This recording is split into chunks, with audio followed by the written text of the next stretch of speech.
सत्य नाम लेते रहो, धरे रहो मन धीर, कारज देहि सारेंगे करुणा सिंधु कबीर। वो परम पिता सबके दुखों का हरने वाला है, सबके कष्टों को निवारण करने वाला है। जिसकी शरण में आप हम सभी विराजमान हैं, सतगुरु ही सबकी देख रेख करने वाला है, सबका मुक्ति का दाता है। इसलिए संत महान ऋषि मुनियों ने परमात्मा को ही सबसे पहले सराहा है, ध्यान किया है, मनन किया है। तो मेरी प्रातः पूजनीय स्मरणीय संपूर्ण ब्रह्मांड के मालिक सतगुरुदेव के पावन चरणों में कोट कोट बार सप्रेम साहिब बंदगी करते हुए मेरी पूज्य संत समाज,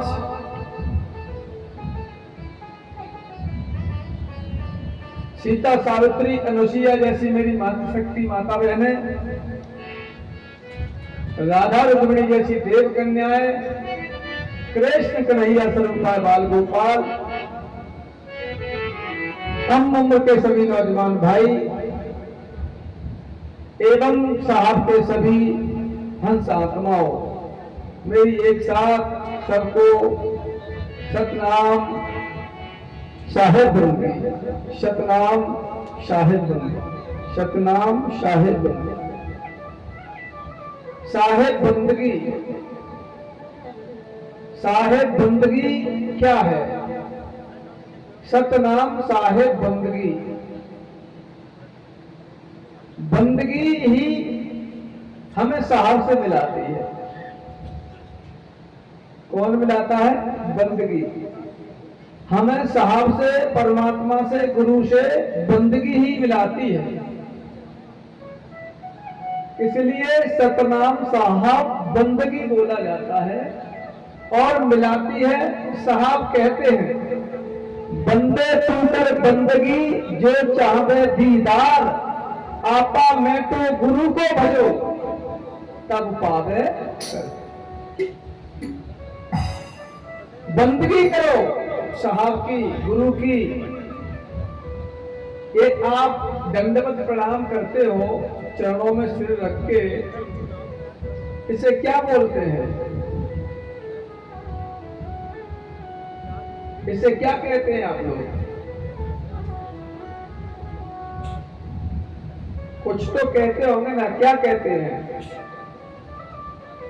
प्रणाम कहते हैं या दंडवत प्रणाम कहते हैं। ये आप आगे हाथ करके गुरुदेव के श्री चरणों में प्रणाम करते हो, दंडवत करते हो, बंदगी करते हो, तो यही बंदगी है। साहब के चरणों में हम अभिवादन करते हैं, बंदगी करते हैं कि हे परमात्मा, हे सदगुरु, हे गुरुदेव, हमें काल के जालों के बंधन से, संसार के बंधन से हम तुम्हारे चरणों में अपना समर्पित यानी समर्पित भाव, ऐसे आप बंदगी में देखता हूं करते हो ना, समर्पित भाव में समर्पित हूं निर्मल आत्मा से।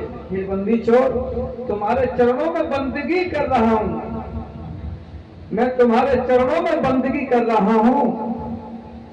मुझे संसार के बंधनों से, संसार की वासनाओं से, संसार के मोह ममता से बिल्कुल मुक्त कर दो, इस बंधन से छुड़ा दो। इन बंधनों से छुड़ाकर मुझे अपनी शरण में ले लो।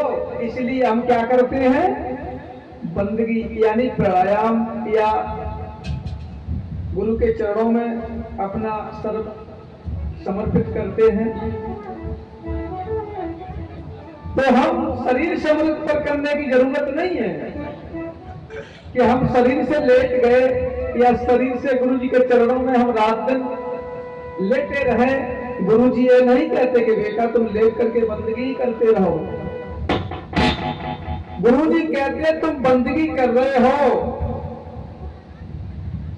तो समर्पित भाव से बंदगी करो और अपने जो मन पर बसा हुआ है, दारू है, मांस मछलियां हैं, बीड़ी सिगरेट है, तंबाकू है, जो दूषित काम है, जो हमारे लिए हानिकारक है, और सबसे ज्यादा हम अपने क्रोध को गुरु के चरणों में समर्पित कर दें तो तुम्हारी बंदगी हो गई। इन बंधनों से मुक्त हो जाओ तो तुम्हारी बंदगी स्वीकार है। लेकिन कितनी बेटियां ऐसी हैं जो बीड़ी पीती हैं? हाथ उठाएंगी क्या? कोई नहीं पीती। ऐसा तो नहीं है, मैंने आंखों से देख लिया है, जब भी तो सवाल कर दिया है। हाँ, जो बेटी बीड़ी हुक्का पीती हो, अगर गुरु को आप लेट करके समर्पित हो जाती हो तो गुरु खुश नहीं है। आपसे लेट करके वो सब जानते हैं, तन की जाने, मन की जाने, जाने चित्त की चोरी, और साहिब से क्या दुनिया उनके हाथ में दूरी। तुम कुछ भी करो वो देख रहे हैं। तो आप लेट करके अपने आप को दिखाना चाहते हैं कि हम तुम्हारी बंदगी कर रहे हैं, हमें गुरु बहुत प्रिय हैं, लेकिन वो स्वीकार नहीं कर रहे इस तरह। वो स्वीकार कब करेंगे? जब अपने मन के विकारों को त्याग देंगे। अपने मन के विकारों को त्याग दोगे, गुरु के समर्पित हो जाओगे कि मैंने अपने गलत ऐबों को त्याग दिया, बीड़ी छोड़ दी, हुक्का छोड़ दिया, दारू धप्पड़ छोड़ दिया, मांस मदिरा छोड़ दिया, यानी दूषित कर्म गुरुदेव मैंने त्याग दिया और मैं समर्पित हूं, तो गुरु जी तुम्हें अपना लेंगे।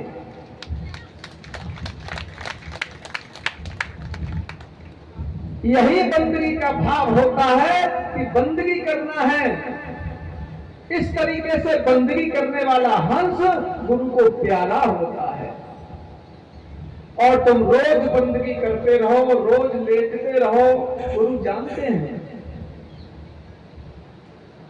कि यह दिखावा है, दिखावा नहीं करना है। पहले अपने को बंधनों से यानी दुर्गुणों से दूर कर दीजिए, फिर बंदगी कीजिए और वहां तुम्हारी बंदगी स्वीकार है। और संकल्प लो, जो भी ऐसा करती हो बेटियां, हुक्का बीड़ी या बहुत सी बेटियां चाउमीन वगैरह खाती हैं क्या? गुड़िया खाती हो चाउमीन? चाउमीन वगैरह जो खाती हैं और ठेलों पर साथ अंडा भी लेके जाते हैं। और देख लेना, ज्यादातर से आज की दुनिया में हो रहा है, अगर किसी मुसलमान की ठेल पर तुम पहुंच गई तो तुम्हें शुद्ध भोजन नहीं मिलेगा। विचार कर लेना, कहीं भी भूल से किसी भी होटल में या दुकान पर कभी भूलकर मुसलमान के यहाँ कोई भी जलपान मत कर लेना, नहीं तुम्हारी की हुई भक्ति को भी विनाश हो जाएगा।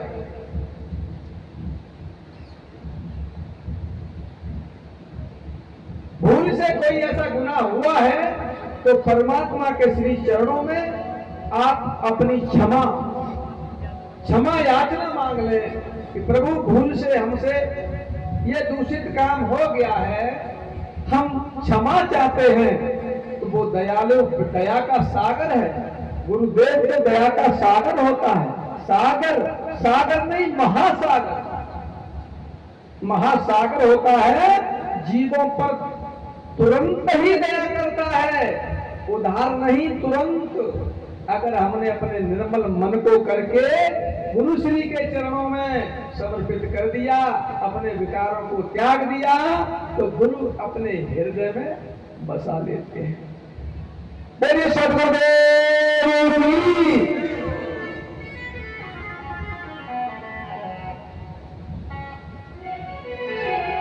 इसी तरह गुरु के श्री चरणों में एक भजन के साथ अभिवादन करेंगे, ध्यान करेंगे।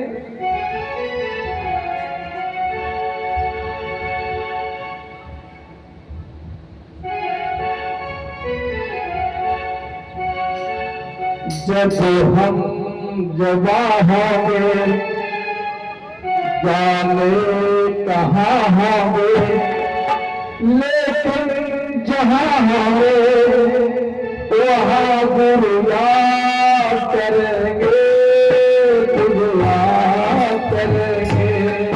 हम जवां होंगे, जाने कहाँ होंगे, लेकिन जहाँ होंगे वहाँ तुम याद करेंगे, तुम याद करेंगे।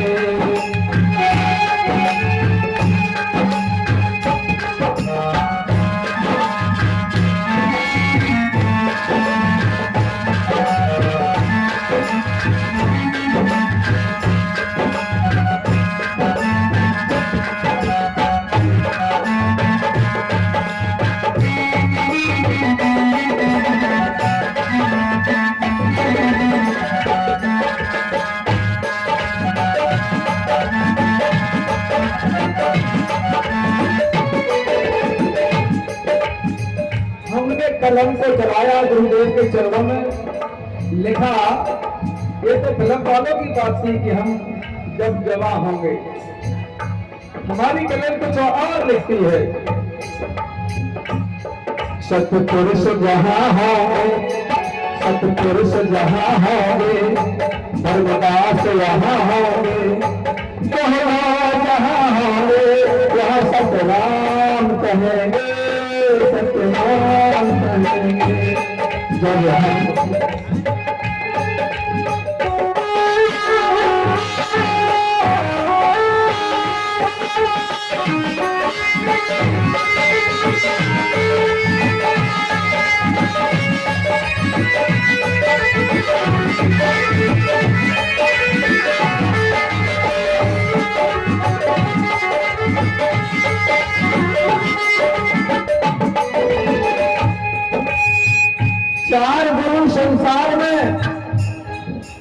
चार गुरु संसार में धर्मदास बड़ अंश, मुक्त राज इनपे दिया अटल 42 वंश।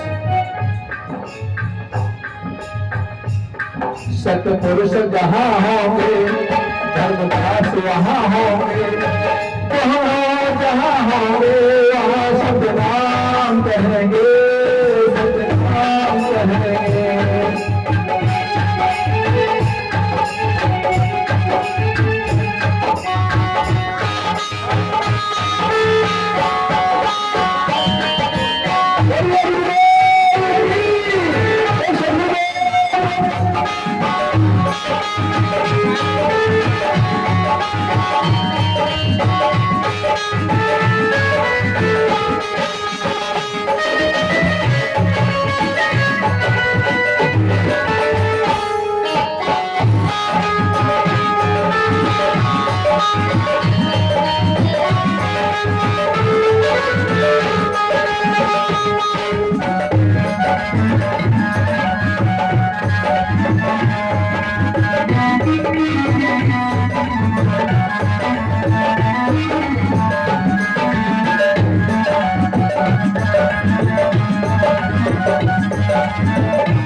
सतपुरुष तजे घर लगाएगा,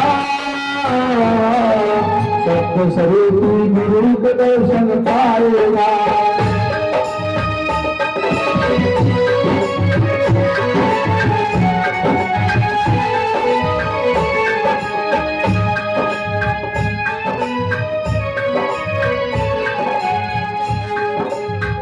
सतपुरुष का जो भी ध्यान लगाएगा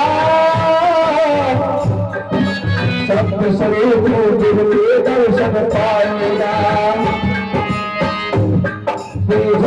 दर्शन पाएगा सत्य स्वरूप दर्शन पाएगा राम सदगुरु राम सदगुरु की कृपा से सतनाम कहेंगे सतनाम कहेंगे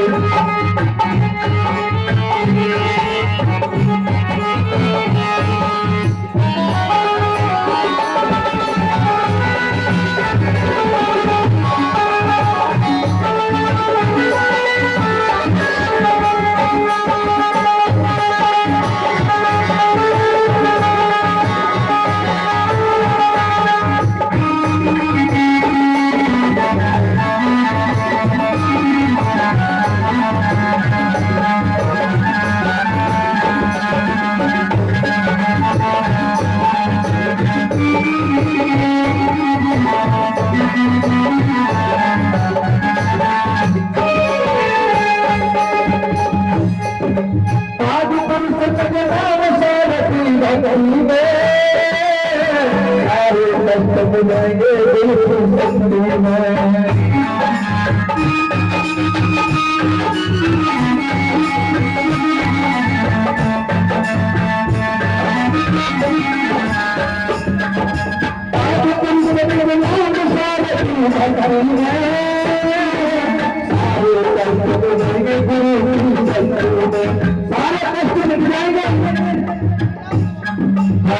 सागर से सत्य पुरुष विहार करेंगे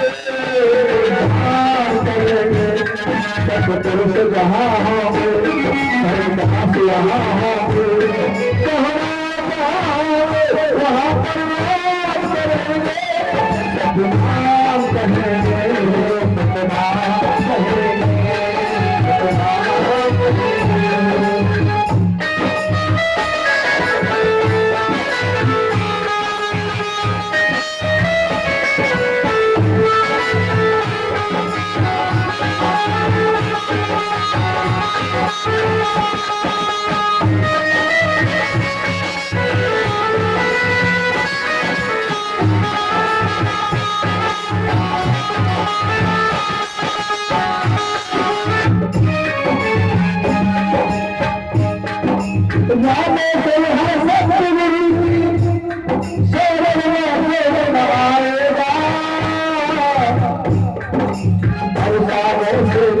पार हो जाएगा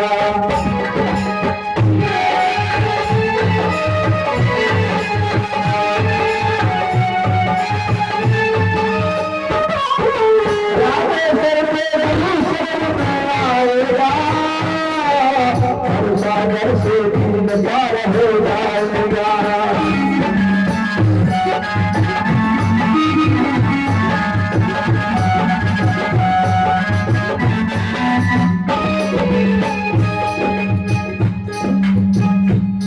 अरे सूर्य का लेकर जान हाँ सूर्य का लेकर जान हमें आबाद करेंगे आबाद करें सतपुरुष जहाँ होंगे हरिदास यहाँ होंगे जहाँ होंगे वहाँ सतनाम कहेंगे सतनाम कहेंगे जहाँ होंगे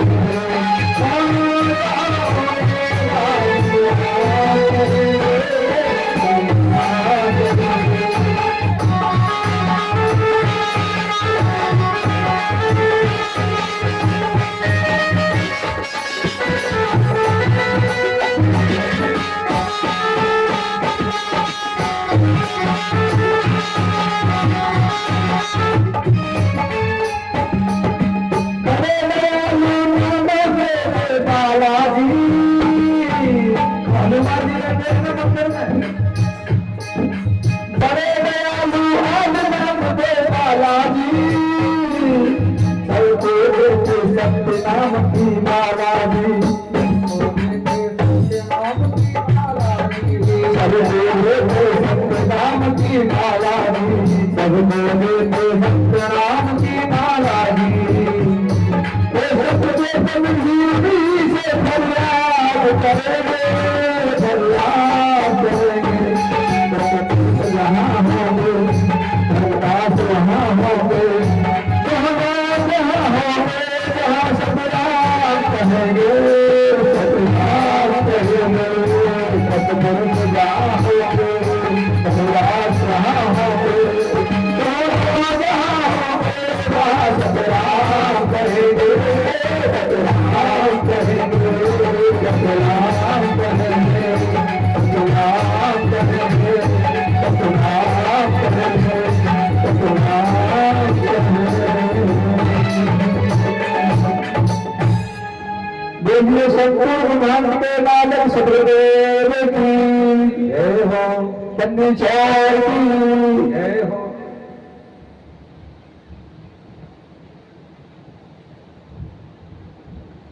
जो भी सतगुरु की शरण में, गुरु परम पिता की शरण में रहते हैं उनका तो उद्धार करेंगे।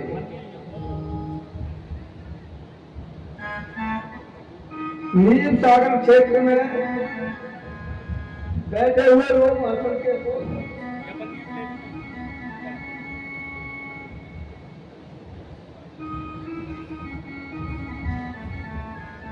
सुखदेव जी महाराज 88,000 ऋषियों को कथा सुना रहे हैं।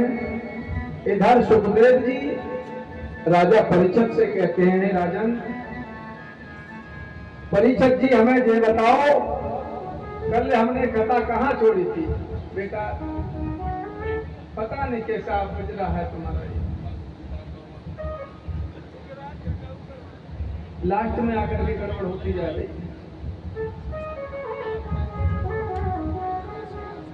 हमने कथा को प्रसंग कहां पर छोड़ा था?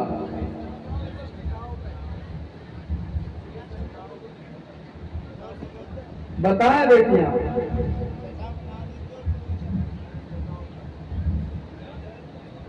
आज किसी को याद नहीं? हाँ साहब, हाँ देखिए इधर आज तो देवता जीत गए, तुमने कल नाश्ता में समय निकाल दिया।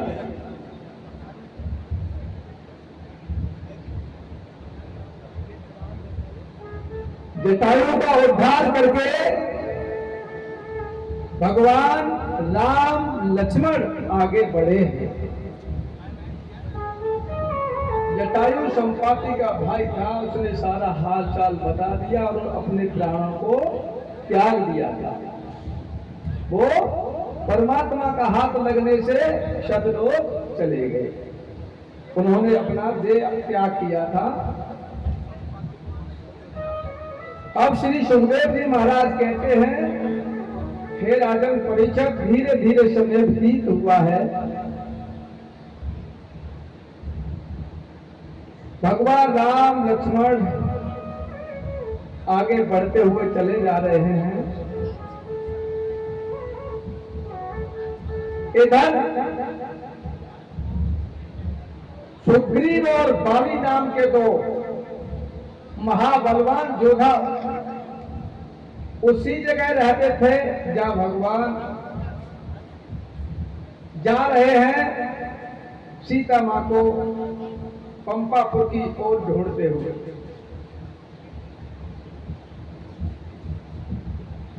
हुए जा रहे हैं।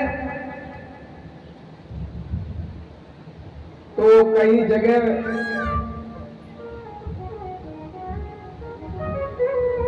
सुग्रीव बाली का आख्यान मिलता है कि एक समय ब्रह्मा जी की आंख में कीचड़ आ गया, उसको ब्रह्मा जी ने अपनी उंगली से निकाल करके पृथ्वी पर डाल दिया। उससे एक बानर पैदा हुआ जो ब्रह्म के समान बलवान था। ब्रह्मा जी उसका नाम ऋचराज रख दिया, उसके समान बलवान कोई नहीं था। ऋचराज बोले, पिताजी मैं क्या करूं, मेरे लिए आज्ञा करिए। तुम वन में जाओ और राक्षसों का विनाश करो। वो ऋचराज वन को चला गया। हे राजन परीक्षित, घूमता फिरता एक सरोवर के पास पहुंचा कि फिरता दिखाएगा कुंड कूप अनूपा जल पर छाई रूपा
के पास जब उसने परछाई देखी है तो श्री सुखदेव जी महाराज कहते हैं राजन परीक्षक जैसे ही कुंड में अपना प्रतिबिंब दिखा शरीर दिखा और ऋषिराज सोचने लगे इसमें कौन है जो मेरे जैसे आकार का है,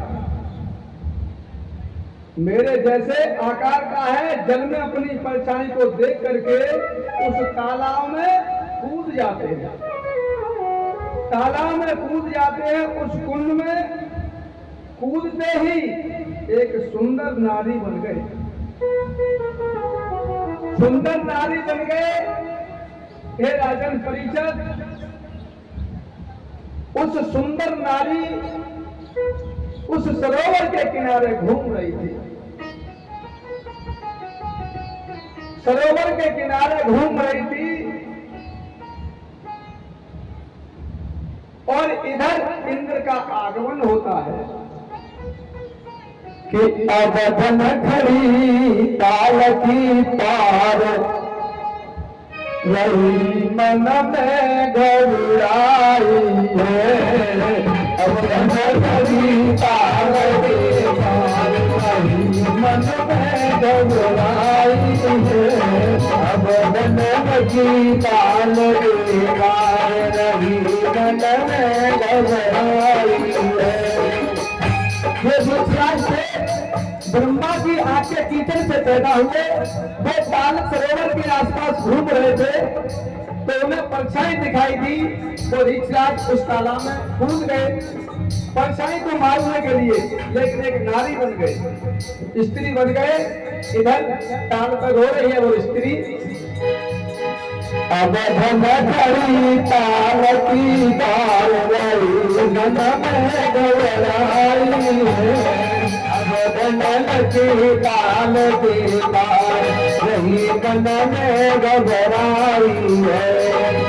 हाय विधाता कहाँ बनाई, हाय विधाता कहाँ बनाई, कोई नदी से रही घबराई, कोई नदी से रही घबराई, वहाँ पर गए नरतन आए, मन में घबराई है, अवधन नदी ताल के पार रही मन में घबराई, मन में घबराई है, रही मन में घबराई है, मन करिए ताल की पार रही मन में घबराई है, अवधन नदी ताल के पार रही मन में घबराई है।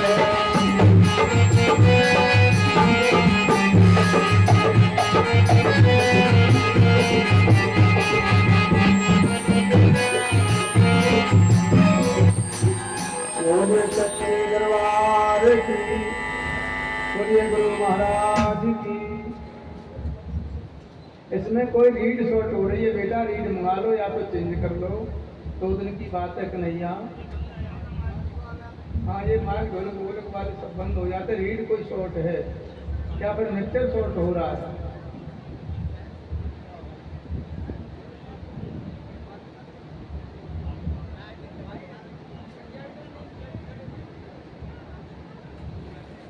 हेलो, ताल पार घूमन लगी मन सोचे पछताए, इंद्र घूमने के लिए सुबह ताल पर आए।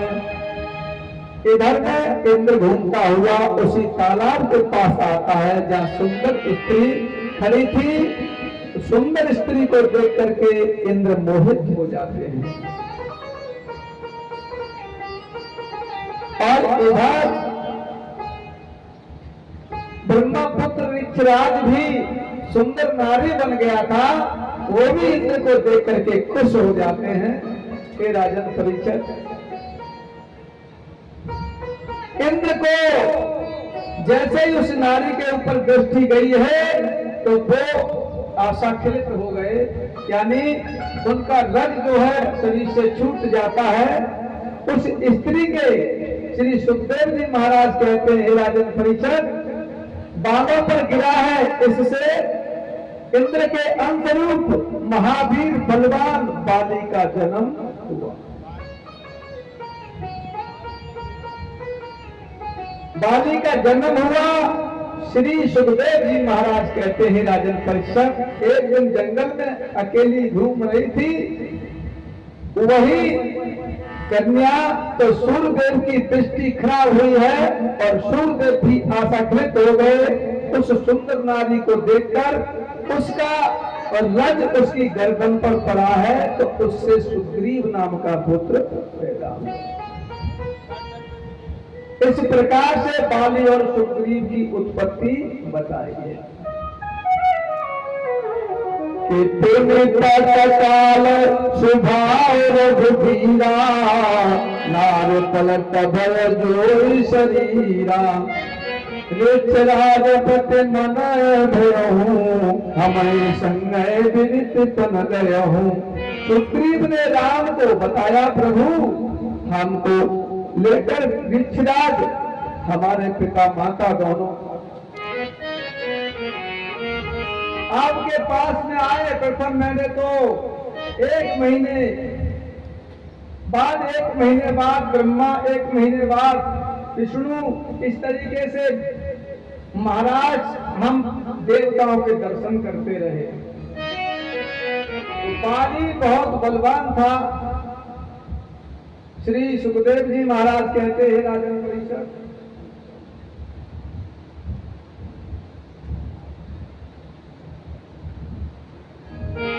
परम सुखदेव की जयकारा जोर से नहीं लग रहा है, जोर से लगाओ।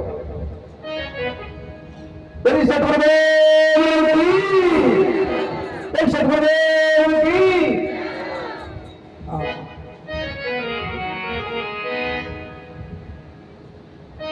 अब बाली और सुग्रीव दोनों अपनी नगरी में राजभार को संभालते हैं।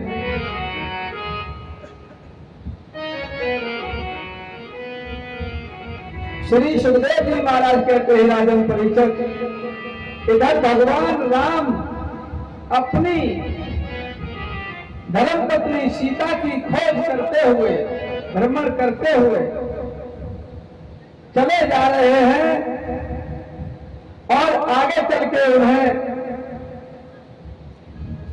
सबरी का भी आश्रम मिला है।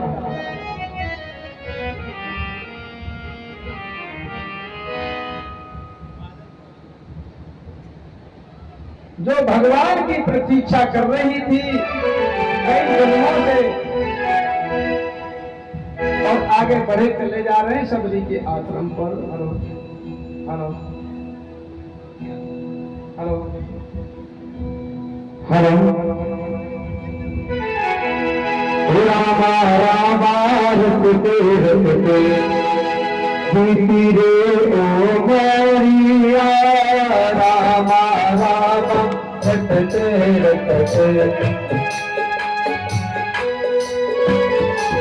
रामा रामा रट रे ओ बरिया रामा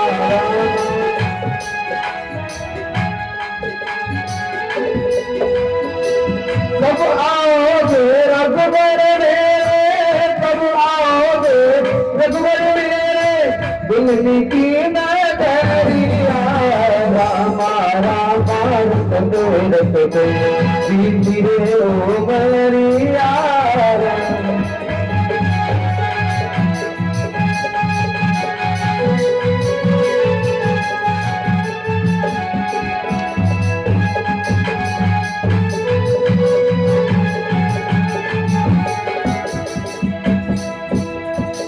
रामा रामा रटते बीती रे उमरिया रामा रामा रटते बीती रे उमरिया रामा रामा रटते बीती रे उमरिया आओगे रघुकुल नंदन कब आओगे रघुबर मेरे दिल की नगरिया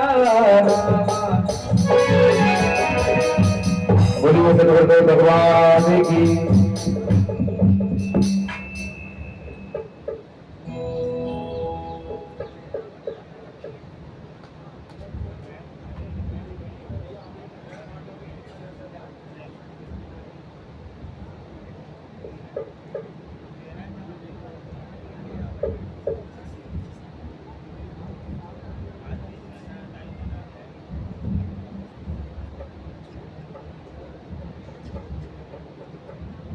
बेटा मिक्सर में कोई गड़बड़ लग रहा है मुझे।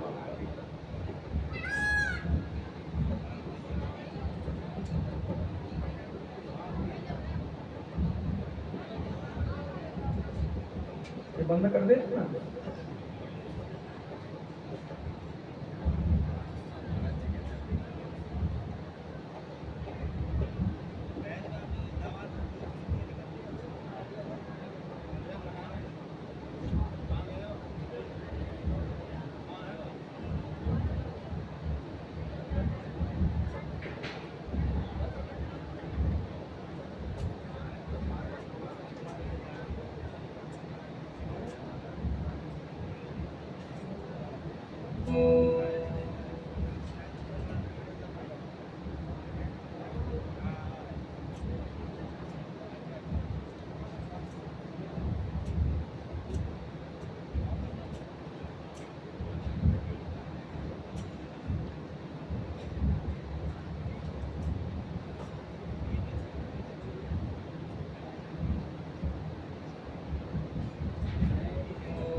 उन्हें सबरी लगी की जाए भजन बात नहीं जानू रे सबरी लगी की जाए भजन बात नहीं जानू रे सबरी लगी की जाए भजन बात नहीं जानू रे लगी की जाए भजन भाव नहीं जानू रे दर्शन के गई पढ़ जीवन पानो रे नाम रे दर्शन के बाद जीवन पालो रे कमल पेड़ रमल करो कमल से निर्मल कर दो दास की जो परिया रामा रामा रतने रतने मीठे हो परिया रामा रामा रतने रतने मीठे हो परिया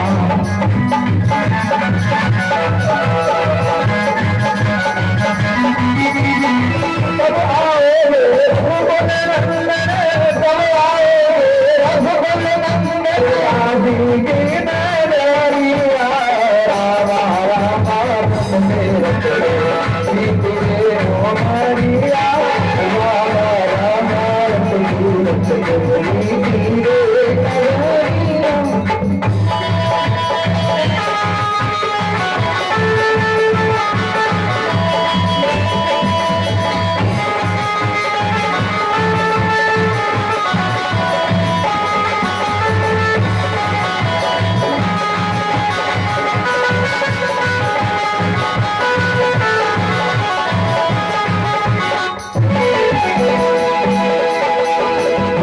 सवेरे मन में जाकर मन में चुन चुन लाऊंगी सवेरे मन में जाकर मन में चुन लाऊंगी रोज सवेरे मन में जाकर कल में चुन कर लाऊंगी अपने प्रभु के सन्मुख रख के प्रेम से होम लगाऊंगी अपने प्रभु के सन्मुख रख के प्रेम से होम लगाऊंगी मीठे मीठे तेरों की मैं मीठे मीठे तेरों की मैं मीठे मीठे तेरों की मैं मीठे मीठे तेरों की मैं नारी जनारिया रामा रामा रतने रतने मीठे हो परिया रामा रामा रतने रतने मीठे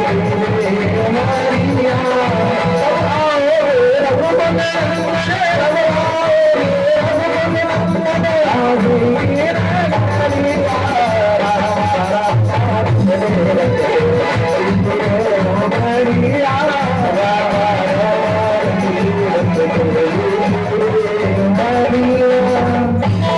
रघुकुल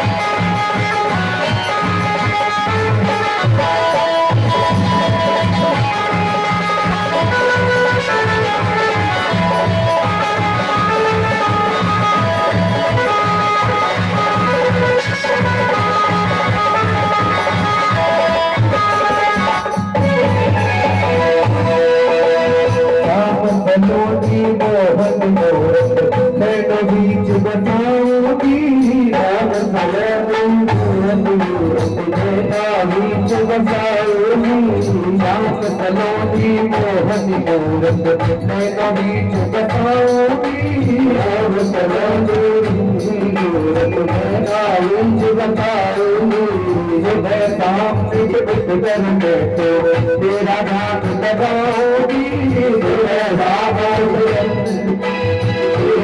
हाथ लगाऊंगी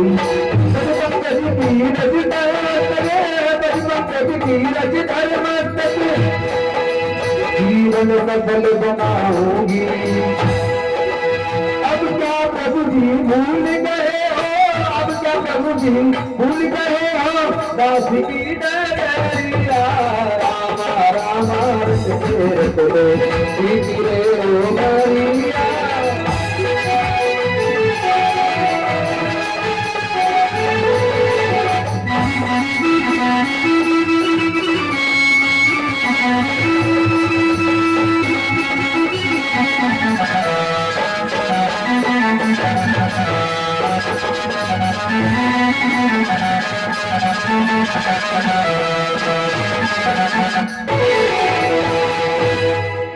भगवान की आज सबरी के आश्रम पर भगवान पहुंचते हैं। देखिए सबरी का कितना विलक्षण भाव है कि भगवान के लिए वर्षों से इंतजार में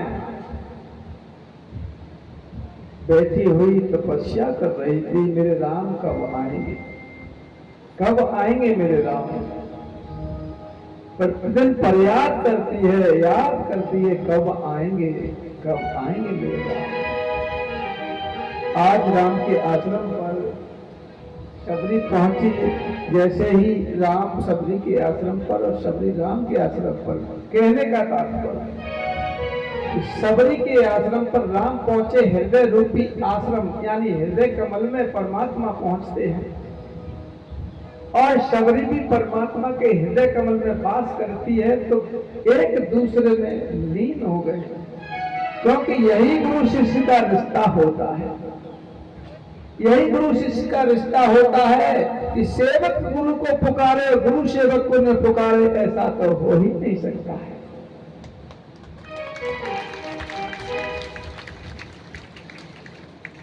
आज शबरी परमात्मा के लिए जितना याद कर रही थी, अपने हृदय में परमात्मा को बसाई हुई थी, इसी तरह भगवान भी शबरी के लिए देव दर्शन को तड़प रहे थे और इसीलिए भगवान ने ये सारी लीलाएं की, क्योंकि अपने भक्तों को दर्शन देना था। पहुंच गए शबरी के आश्रम पर और एक दूसरे में गदगद हो गए। क्या भाव है,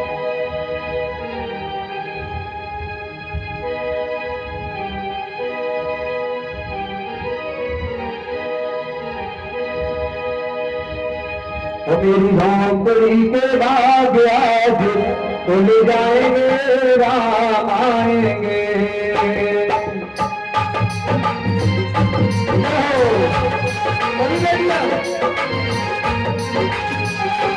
मेरी झोंपड़ी के बाद आज तो ले जाएंगे राम आएंगे।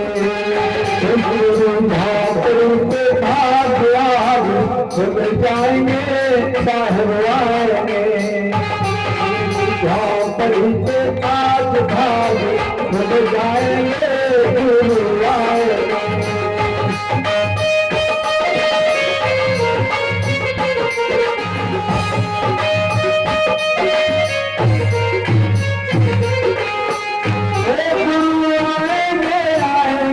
गुरु आएंगे, गुरु आएंगे, साहेब आएंगे। मेरी झोंपड़ी के भाग आज खुल जाएंगे साहेब आएंगे। मेरी झोंपड़ी के भाग आज खुल जाएंगे राम आएंगे।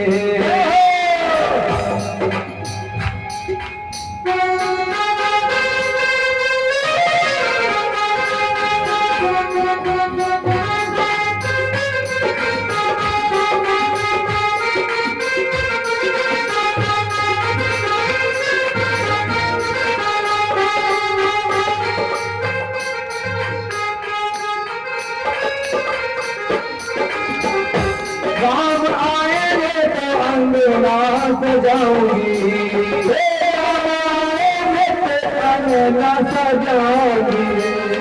दीप जला के दिवाली में मनाऊंगी, दीप जला के आरती उतारूंगी। दीप जला के दिवाली में मनाऊंगी, दीप जला के दिवाली में मनाऊंगी। मेरे भावों के आए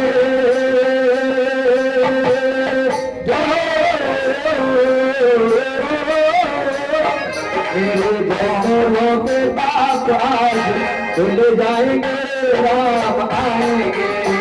मेरे भावों के भाग आज खुल जाएंगे गुरु आएंगे। मेरे भावों के आज भाग खुल जाएंगे राम आएंगे। राम आएंगे, आएंगे राम आएंगे।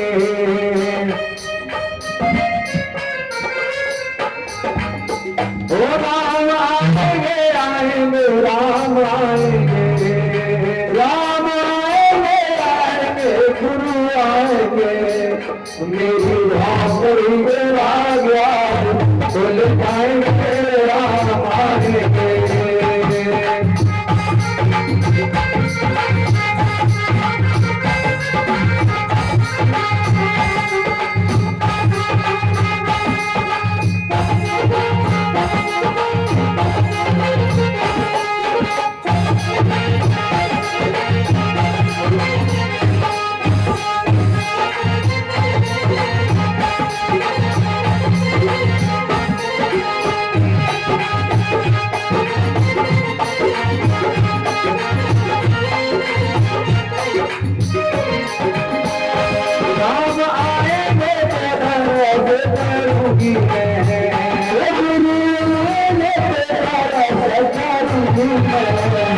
राम आएंगे तो दर्श करूंगी मैं, राम आएंगे तो दर्श करूंगी मैं, उनके चरणों में आरती करूंगी मैं, उनके चरणों में आरती करूंगी मैं, उनके चरणों में आरती करूंगी मैं,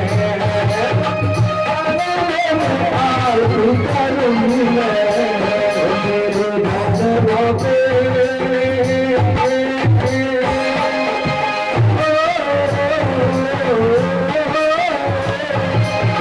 मेरे धर्मों पे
रामचंद्र भगवान की जय हो।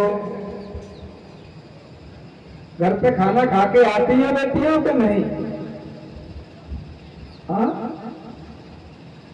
मुझे ऐसे लगता है कि ये सोच के आते गुरु के यहाँ प्रसाद मिलता है, दावत भी मिल जाती है, ऐसा तो नहीं सोच के आती हो। हाँ, तो फिर आप ही बताइए जयकारा क्यों नहीं? क्या भूखे हमने तो आवाज नहीं निकलती है? कुछ न तो कारण होता है। अगर आप गुरु के सानिध्य में हो तो जयकारा हमेशा जोर से लगाया करो। बोलिए परम सत्य गुरुदेव की, बोल गुरु महाराज की, सदगुरुदेव की।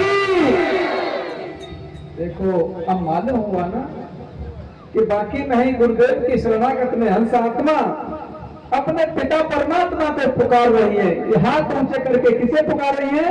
अपने गुरु परमात्मा को। परमात्मा, हमारे से कोई गलती हुई है, हमारे गुनाह हुआ हो तो क्षमा करना, हम तुम्हारा गुणगान कर रहे हैं, बैठकर गुणगान कर रहे हैं। इसी प्रकार शबरी के आश्रम पर भगवान राम पहुंच चुके थे। अब आगे चलते हैं, शबरी का उद्धार किया परमात्मा।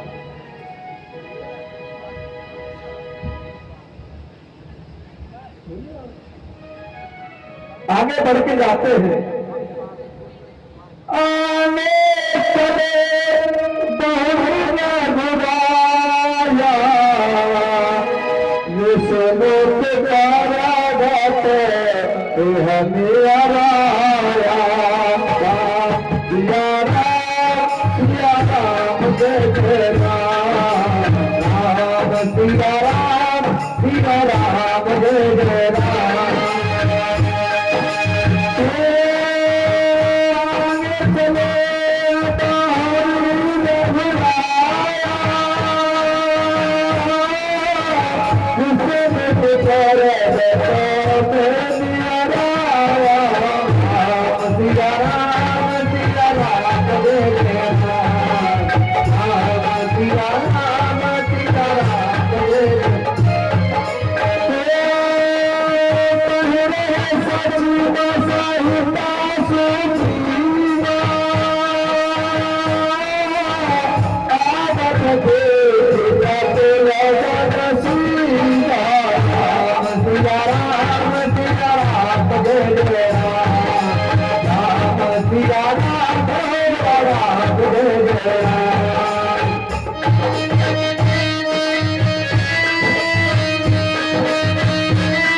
रामचंद्र भगवान की।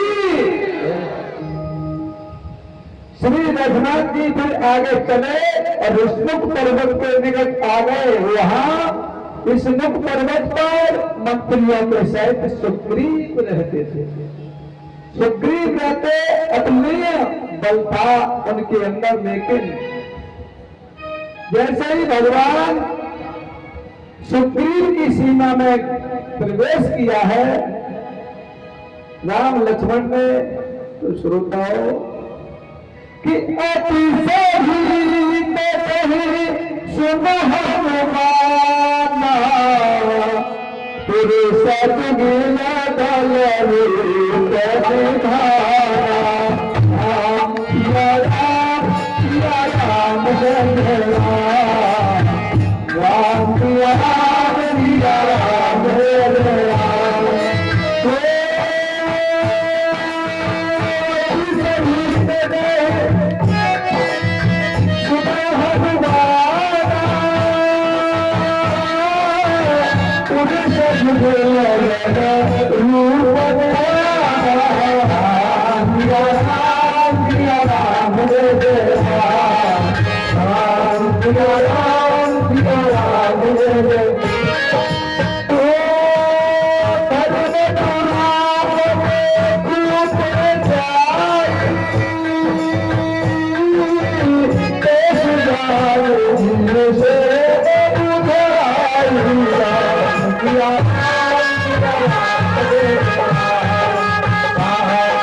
राम अत्यंत भयभीत होकर के बोले, हनुमान जी मुझे लगता है कि यहाँ पर्वत पर भी मेरा हिल्ला खराब है। ये कोई वीर पुरुष मुझे लगता है बाली ने मुझे मारने को भेजे। तो ऐसा करो भैया, जाकर के गुप्तचर बन के पता करके आओ तो ये है कौन। हनुमान जी से कहा है। सुग्रीव अत्यंत घबराए हुए हैं, बहुत बलवान रूप दिखाई दे रहा है, सुंदर भी है, ब्रह्मचारी के भेष में। मुझे लगता है ये कोई वीर पुरुष हमारी तरफ बढ़े चले आ रहे हैं। हनुमान तुम जाकर के पता करो। हो पथए बाल होए मम मेरा, भागो तीरथ सजोले सेरा, राम सिया राम जय राम, राम सिया राम जय जय राम।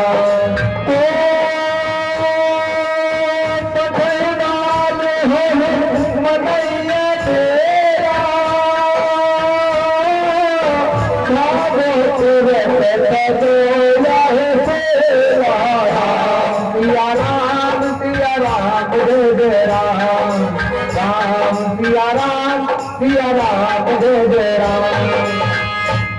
ओ विप्र रूप धरि कछ कह जायो, माता नायक जग अस भयो। राम सिया राम जय जय राम, राम सिया राम जय जय।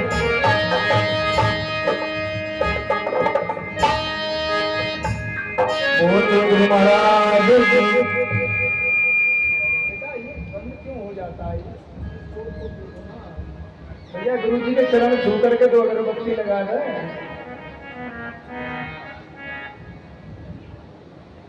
कथा का रहस्य इतना सुंदर बनता है, उसमें नई मिस्टेक होती है तो बड़ा दिक्कत होती है।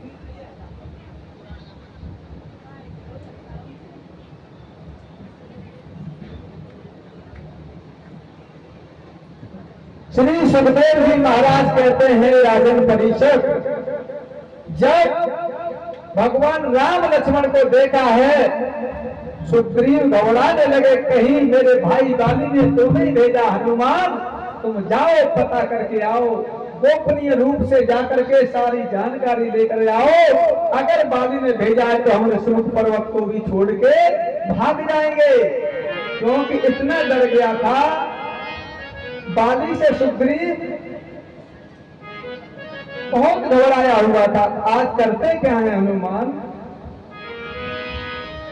तुरंत ही हनुमान जी ने आदेश का पालन किया और हनुमान जी एक ब्राह्मण का रूप धारण किया है। हे राजन परीक्षक,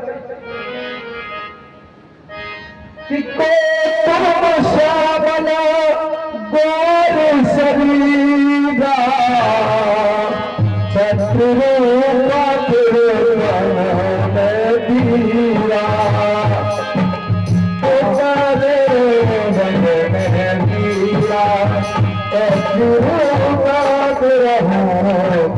दीरा,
हनुमान जी पहुंचे और साधु के भेष में भगवान श्री राम के पास जाकर कहते, भैया आप इतने सुंदर देश में, किसी देश में कौन हो?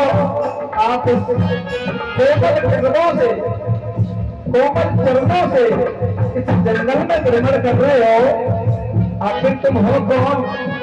बताइए। जगतार पावन भवो भंजन भजनी अभार कीर्तन कर भुवन पते तुम अनुय अवतार सिया जय शरण शंकर हरि राम जय जय सिया राम जय जय हनुमान हरि की जय। मंगल भवदय मंगल हारी नमोसे दशरथ जल बिहारी अवत कृपा करो यही भांति अवत भजन करो बिनती।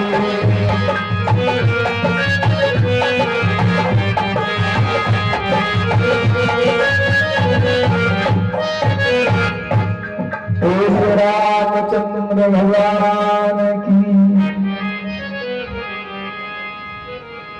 हनुमान जी भगवान श्री राम के पास संत के भेष में पहुंच गए। भगवान श्री राम से कहते हैं, प्रभु आपका कोमल तन, बिल्कुल नंगे पैर आप इस जंगल में भ्रमण कर रहे हो, आप हो कौन?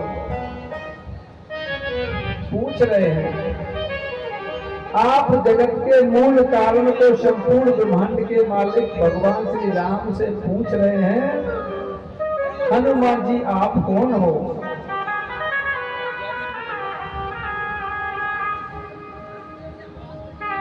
तब भगवान श्री राम कहते हैं और श्री सुखदेव जी महाराज राजा परीक्षित से कहते हैं, परीक्षित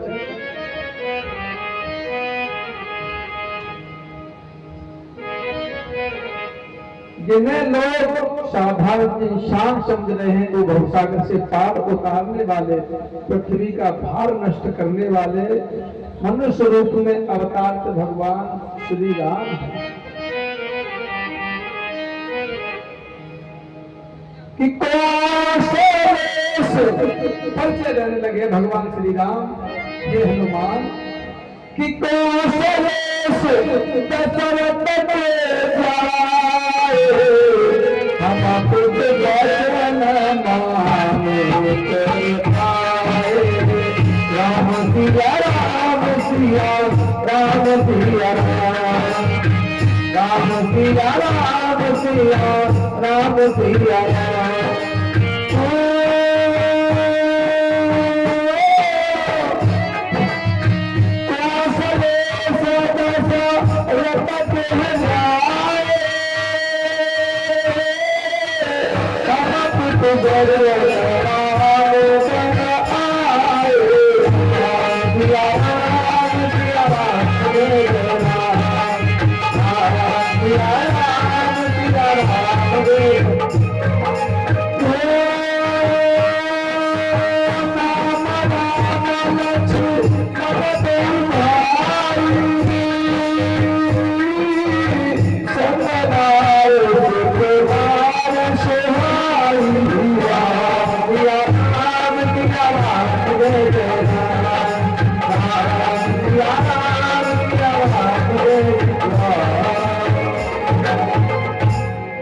श्री रामचंद्र जी कहते हैं, हे संत जी, हे ब्राह्मण देव, हम अपना परिचय देते हैं।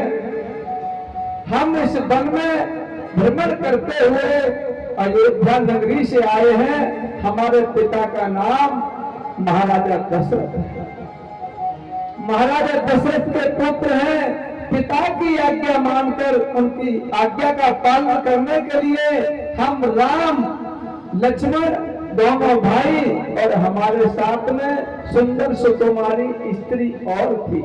भैया हम 3 प्राणी आए थे और हम तीनों प्राणी अयोध्या नगरी के हैं, दशरथ के पुत्र हैं और हम इस वन में हमारे साथ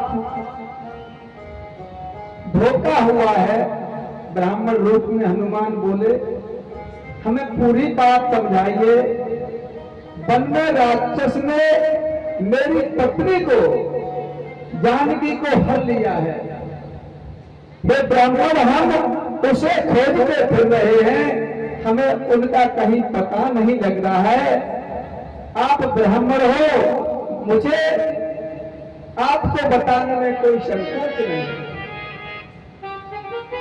मैं इसलिए भ्रमण करता हुआ अपनी भार्या को खोज रहा हूं कि प्रभु पहचाने नहीं चारा सुख जाए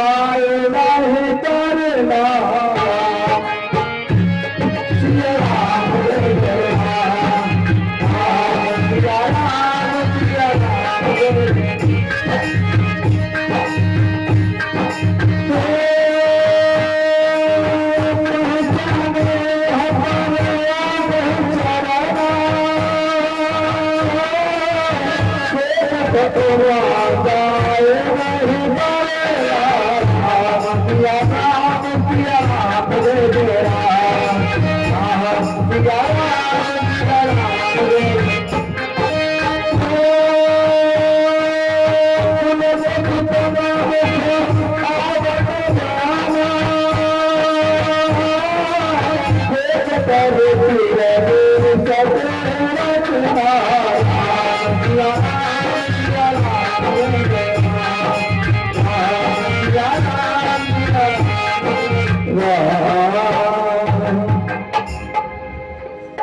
प्रभु को पहचान कर हनुमान जी ने उनके चरण पकड़ लिए और पृथ्वी पर लेट गए, दंडवत प्रणाम किया। हनुमान जी ने भगवान श्री राम को पहचान लिया, दंडवत प्रणाम किया। तो शिव जी कहते हैं, हे पार्वती, वह सुख वर्ण योग नहीं है, शरीर पुलकित है, मुख से वचन नहीं निकलता। वे प्रभु देश में बहुत ही सुंदर है, बहुत ही सुंदरता है। अब ये बयान महादेव के पार्वती ने सुने। ये बयान महादेव के पार्वती ने सुना कि राम बहुत सुंदर और वन में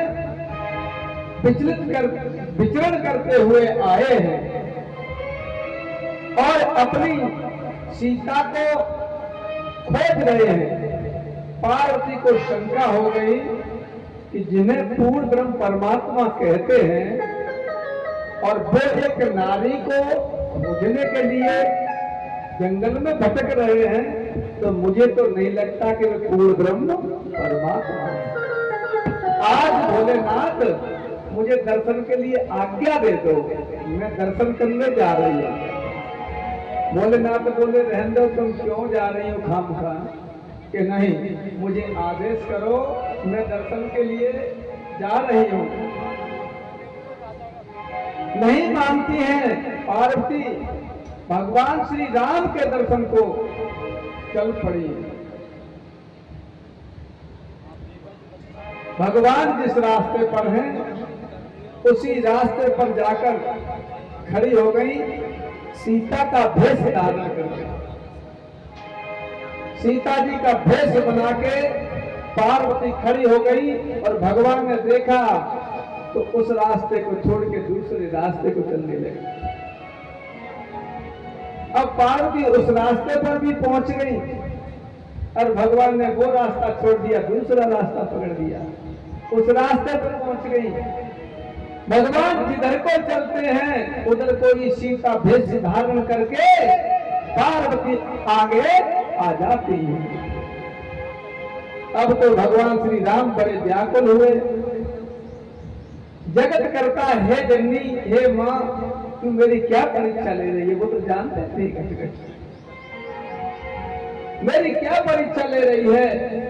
हे माँ, मुझे क्षमा कीजिए। जो माँ का शब्द सुना तो पार्वती समझ गई कि ये पूर्ण ब्रह्म परमात्मा ही है। क्योंकि तन की जाने, मन की जाने, जाने चित्त की चोरी, और परम पिता से क्या दवा उनके हाथ में, समझ गए। इतना परीक्षा किया, पार्वती पुनः वापस पहुंची हैं। महादेव ने कहा, पार्वती क्या हुआ? प्रभु ने परीक्षा तो कर आई, क्या कर आई? दर्शन करके आई। पार्वती ने यहाँ भोलेनाथ से झूठ बोल दिया। बेटिया ध्यान देना, झूठ बोल दिया तो महादेव रुष्ट हो गए और अपनी अटल समाधि लगा गए। पार्वती झूठ बोली, अटल समाधि लगा गए। यहां तक लिखा है कि हजारों वर्ष महादेव ने अपनी समाधि को नहीं हटाया, लेकिन पार्वती भी बाल हट के त्रियाहट चरणों में बैठ गई। जब तक उन्होंने समाधि नहीं खोली तब तक वो भी अपनी तपस्या पे बैठी रही। तो बेटियां, अगर देवता तुम्हारा रूठ जाए, पति देव, तो तुम कितनी तपस्या करते हो? कौन कौन बेटी अपने देवता रूठ जाए तो मनाते हैं? हाथ उठाइयो।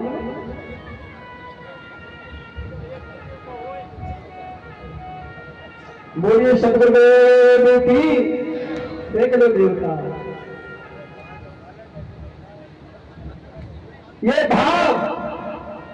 ये भाव पार्वती मैया ने जब महादेव रूठ गए तो वो भी तपस्या में बैठ गई। कब तक नहीं? तुम खोलोगे ताली। तो बेटियां, अगर पतिदेव नाराज हो भी जाए तो तुम भी बैठ गए ना उनकी शरण में, और तुमने उनके जाके चरण छू लिए, या एक लोटा में पानी ले जाकर पतिदेव के पांव धो ले, तो उनको सिगरो क्रोध तुम्हारे चरण धोने से छीण हो जाएगा। और तुरंत इसको आजमा लेना। अगर पति को, वैसे भी स्वाभाविक रोजाना लड़ाई होती है जिस घर में पति पत्नी में झगड़ा होता है, और पति रोजाना उठ पटंगे कर्म भले ही करता है, दारू धप्पड़, फिर भी आप रोजाना शाम को आए घूम फिर के उसके चरण धो और उस जल को पूरे घर में छिड़को, और उसको आप जलपान भी कर सकती हो, क्योंकि ये धर्म कहता है। और उसके अंदर जो अवगुण है ना, आपके अंदर इतनी बड़ी शक्ति है कि उसके अवगुणों को आप स्वयं छुड़ा सकते हैं।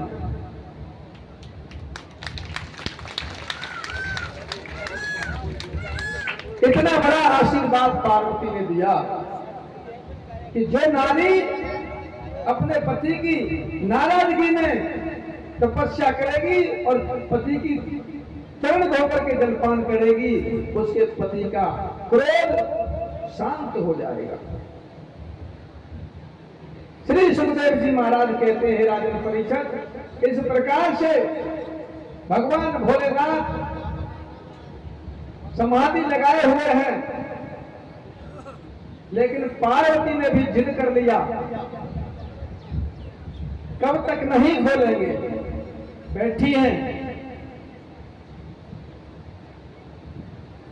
यहां रहस्य बड़ा विलक्षण है कि महादेव को जैसे शिवलिंग पर पानी चढ़ाते हैं, सभी चढ़ाते हैं लगभग, अब सतनामी तो नहीं चढ़ाएंगे, और चढ़ाते हो तो सुन लो,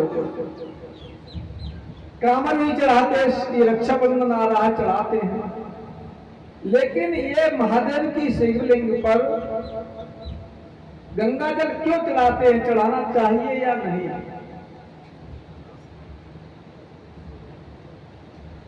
महादेव जी क्रोध में थे, पार्वती बैठी थी, लेकिन महादेव को क्रोध खत्म करने के लिए पार्वती ने अपना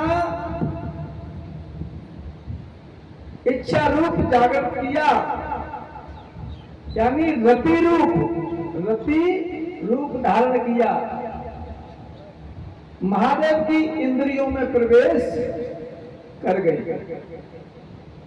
तपस्या के समय मालूम है तुम्हें, अगर ध्यान पर भी बैठा है तो कभी कभी कामाकुल हो जाता है। ये यहीं से सिस्टम गड़बड़ है। जब रति का रूप धारण किया, सूक्ष्म शरीर में महादेव के में प्रवेश किया, तो महादेव की इंद्रियां उथल पुथल होने लगी। जब इंद्रियां उथल पुथल होने लगी तो महादेव ने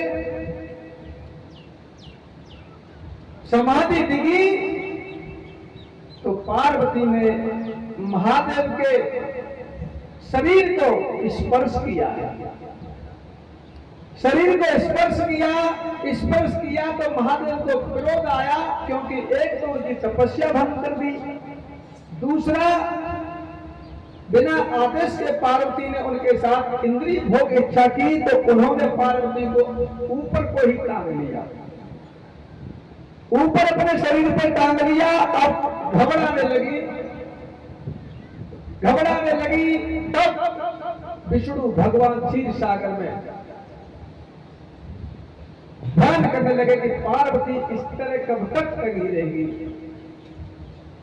मेरे श्रोता हो, चक्र सुदर्शन से विष्णु भगवान ने शिवलिंग को काट दिया, शिवलिंग को काट दिया। वही शिवलिंग और पार्वती की जो नीचे का हिस्सा होता है उसे भक्त बोला जाता है, और जो ऊपर शिवलिंग है उसको शिवलिंग बोला जाता है। अब इसको वहां स्थापित कर दिया। इसी शिवलिंग को लेने के लिए लंका का राजा रावण आया था, इसी शिवलिंग को लेने आया।